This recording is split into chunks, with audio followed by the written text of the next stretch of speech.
ఇద్దరు నలుగురు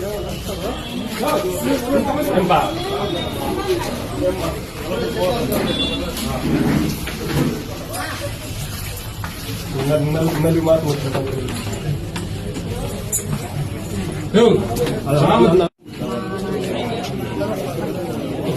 దొంగలు కూడానే ఉన్నారు.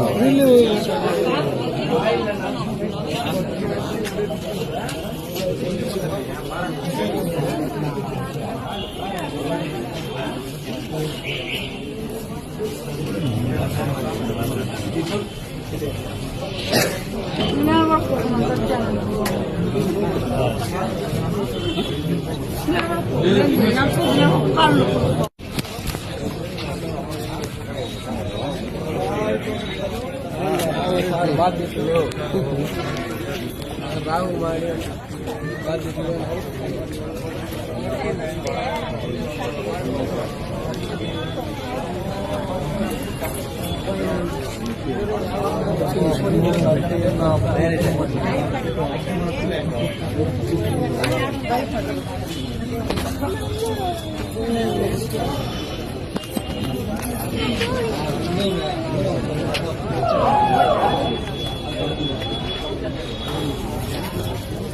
నీదంతయా 5-10 5 ఏం పేరు నీ పేరు? రమేష్. ఏం చేస్తావు?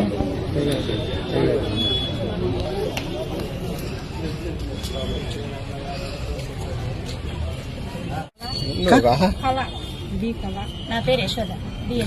ఏం జరిగింది చెప్పండి. బెంగళూరు పోయినాము, అనుకోకుండా ఆమె పార్క్ లో కనిపించింది. సరే అడిగినాం డబ్బులు, మా దగ్గర అయితే ఇప్పుడు ఏమీ లేదు, నేనే ఇంటి దగ్గరికి వస్తాను సంపాదించి ఇస్తాము అని చెప్పినాము. మేము ఈ విధంగా దాంతో చాలా నష్టపోయినాము. ఏదో వాళ్ళు కనిపించిన దానికి మాకు సాధ్యమైనంత వరకు మేము నష్టపోయిన పరిహారాన్ని మాకు పోలీసు వాళ్ళే న్యాయం చేసి ఇప్పించాలని కోరుతాము.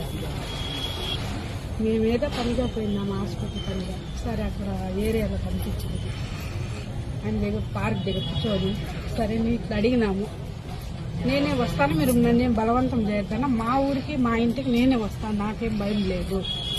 వాళ్ళ భర్తతో కొడుకుతారు కాంటాక్ట్ ఉంటాం ఇప్పుడు కూడా. ఏమో ఆయన దగ్గర చిన్న సెల్లుగా ఉంది, ఇంకేమి లేదు. మేము ఉండేంత సేపట్లో ఆమెకు ఎవరైతే ఫోన్ చేయలేదు. వాళ్ళ ఇంటి అంతా మాట్లాడుతా లేదునా, అందరికి కీప్యాడ్ ఫోన్ ఉంది, ఆమెకైతే ఏ ఫోన్ కాల్ రాలేదు. ఇప్పుడు మేము వచ్చేటప్పుడు మాత్రం వాళ్ళ అన్నకు ఫోన్ చేసి, నేను అన్న ఇంటి దగ్గరకు వస్తా ఉన్నాను, స్టేషన్ దగ్గరకు రమ్మంటా అన్నారు, మీరు కూడా రండి అని వాళ్ళ అన్నకు మాత్రం మనవి చేసుకునింది ఆయన. అంతే, ఆయన రానని గాని మాతో నేనేం చేయనని గాని అట్లాంటివి ఏమి మొండిగా ఏం ప్రవర్తించదు. ఆమె మేము కనిపించే కొందరికి మాతో మాట్లాడి వస్తాను పదండి అని వచ్చింది. ఏం పేరు? ఎంత కంపేరు? చంద్రకళక్క. ఎందుకు జరిగింది ఈ విషయం మీతో డిస్కస్ చేసిందమ్మా? డిస్కస్ చేసినారు. ఏం చెప్తుందా? వాళ్ళు ఇట్లే బిజినెస్ లో లాస్ వచ్చింది, చీటీలోళ్ళు ఎవరే గాని కట్టకుండా అయిపోయినారు. ఈ ఐపీ అనే పుకారు వచ్చే దాని వల్ల కట్టేవాళ్ళు కట్టలేదు, ఇచ్చేవాళ్ళు ఇయ్యలేదు, దానివల్ల మేము నష్టపోయినాము. వడ్డీలు కట్టడం వల్లే ఎక్కువ నష్టం వచ్చింది అని ఆమె చెప్తా ఉంది. కట్టలేదు అని చెప్తా ఉన్నారు వాళ్ళు. ఐపీ నోటీస్ వాళ్ళే కదా పంపించింది, ఐపీ నోటీస్ వాళ్ళు ఇంటారు కదా పంపించింది. ఆమెకే తెలియదంట మునే కూడా అనుకోకుండా ఆ విధంగా చేయాల్సి వచ్చింది మేము అని ఆమె చెప్తా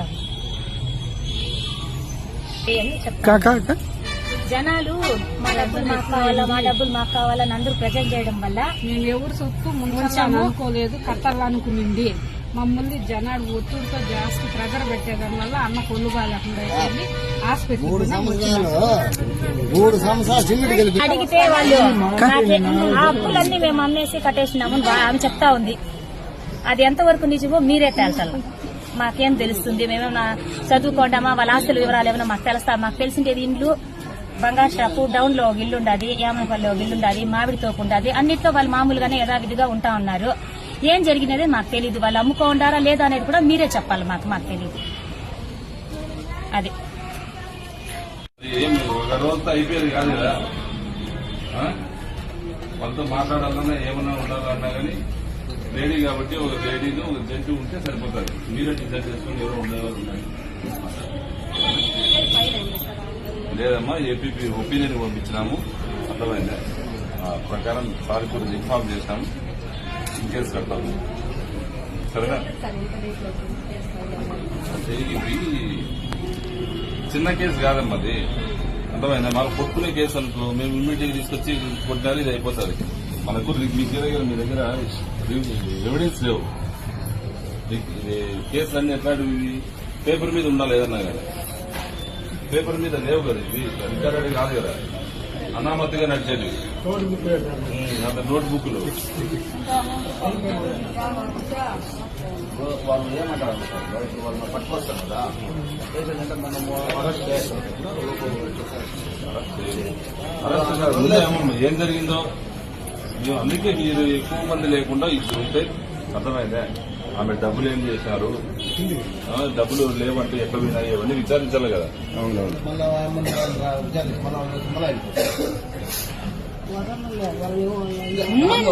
అందుకే తెలియదు, అడగడంలో తప్పు లేదు. మాట్లాడతాం, ముందరే మాట్లాడు. ఎవ్వరు కానీ ఆమె ఏమి మాట్లాడదు. ఏం చెప్తుందో మనం విందాం ఫస్ట్, సరేనాక? ఎవ్వరు ఇంతమంది ఉన్నా కానీ ఏం మాట్లాడే కూడా కాదు. అందుకే మీ తరఫున ఇద్దరు ముగ్గురు ఉంటే కదా ఉండండి, మీరు కూడా అడుగుతుంది, మీరు కూడా మీకు విషయం ఏందనే వాళ్ళు ఎవరు ఏం చేశారు, ఎన్ని రోజులు వచ్చారంటే మీకు కూడా తెలుసు కాబట్టి మీ ముందరే మాట్లాడు. సార్ ఇంకొక ఇన్ఫర్మేషన్ సార్, తను ఇక్కడ తీసుకొస్తున్నారు, తర్వాత ఆమె అన్ని అడగడం జరుగుతుంది. తర్వాత ఇక్కడికి వెళ్ళడానికి కాకుండా వాళ్ళ ఇంట్లోనే పెట్టండి సార్, మేము ఎటువంటి ఇబ్బంది ఆమెను పెట్టము. డైలీ వచ్చి ఆమె మార్నింగ్ గానీ ఈవినింగ్ గానీ సైన్ పెట్టే విధంగా మీరు చెప్పండి సార్. అది జరిగితే ఆమె వాళ్ళ బంధువులు వస్తారనమాట ఇక్కడికి, వాళ్ళ కొడుకు కానీ వాళ్ళు అందరూ, వాళ్ళు దాంతో ఇన్వాల్వ్ ఎవరంటే వాళ్ళ ఫ్యామిలీ మెంబర్స్ అందరూ సార్. 3 months నుంచి ఆయనకి హెల్త్ బాగాలేదనేసి ఇక్కడ వచ్చి ఎవరిని వీళ్ళెవరు వచ్చి అడుగుతారన్నా హెల్త్ బాగాలేదనేసి ముందర ప్రొటెక్షన్ అనమాట. ఇంట్లోనే వాళ్ళు ఉంటారు, ముందర తాళం వేసేస్తారు, గేట్ వేస్తారు. అడిగితే ఎట్లా అంటే అట్లా ర్యాష్ గా మాట్లాడతారు. తీసుకున్నప్పుడు నెమ్మదిగా తీసుకున్నారు, వీళ్ళు ఇచ్చేటప్పుడు పోయేమంటే అడిగినారనమాట. అడగడం ద్వారా ఏమంటే వాళ్ళ ఫ్యామిలీ మెంబర్స్ ఎవ్వరు లేరు సార్, వాళ్ళ రిలేటివ్స్, వాళ్ళ కొడుకు వాళ్ళ కోడలు కాకుండా ఆమె అక్క చెల్లెళ్ళు గాని ఆయన అన్నదమ్ములు కొడుకులు గాని వీళ్ళు ఎవ్వరు లేరు సార్ అసలు. మీరు పని చేయండి.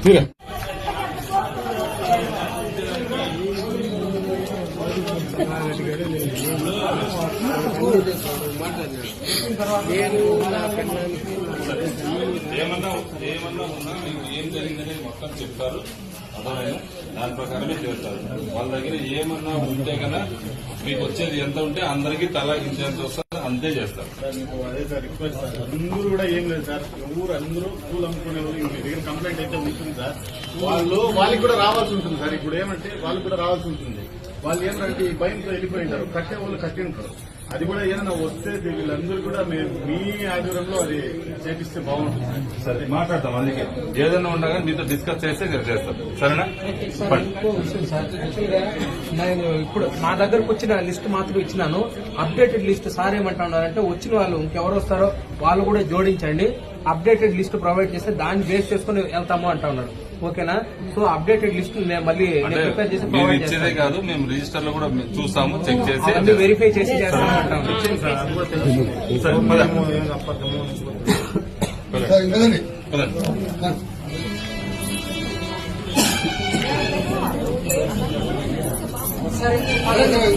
కదండి మా న్యాయం చేస్తారు సార్, న్యాయం చేస్తారు.